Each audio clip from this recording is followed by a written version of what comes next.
90% of grandchildren say that their grandparents had a tremendous influence on their values and their behavior.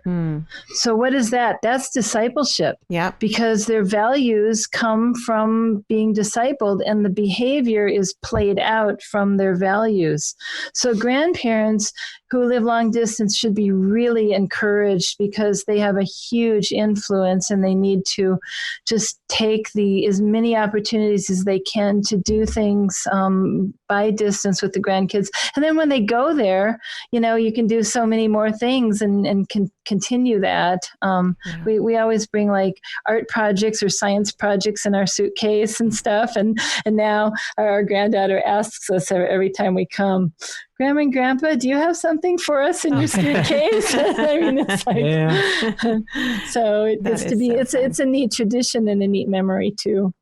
I love the idea of grandparents being involved through just activities like reading. I mean, how easy would it be for, with the technology we have today? I mean, it's so easy and amazing, even though you're not there in person, but to open up a book and flip it around and show them the pictures and be able to just have them see your faces and get to know you without having to be physically present. It's the next best thing, truly. Mm-hmm. Right. Exactly. And what a blessing it is that in our day and age, we have the ability to do that.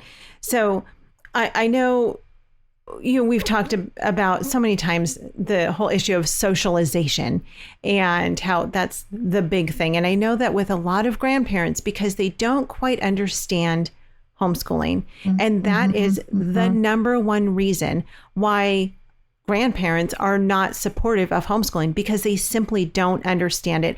That is one of the main reasons why we're making this documentary, Schoolhouse Rocked, because we really want to open up people's eyes to, this is what homeschooling looks like. This is why it's beneficial. These are the great blessings of homeschooling.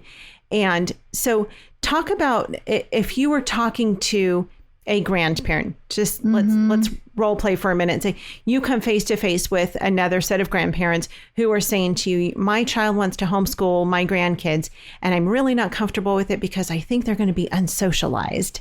How do you answer that question?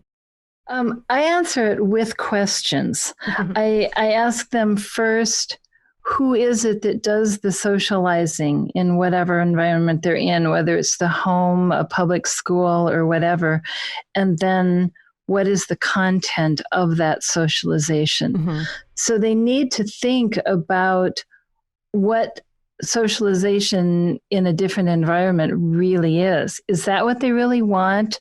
Does it glorify Jesus Christ? They need to hone down to what they think socialization is. And basically in a traditional school, it's going to be the teachers there and their peers, and probably about 10% teachers and 90% peers. Right.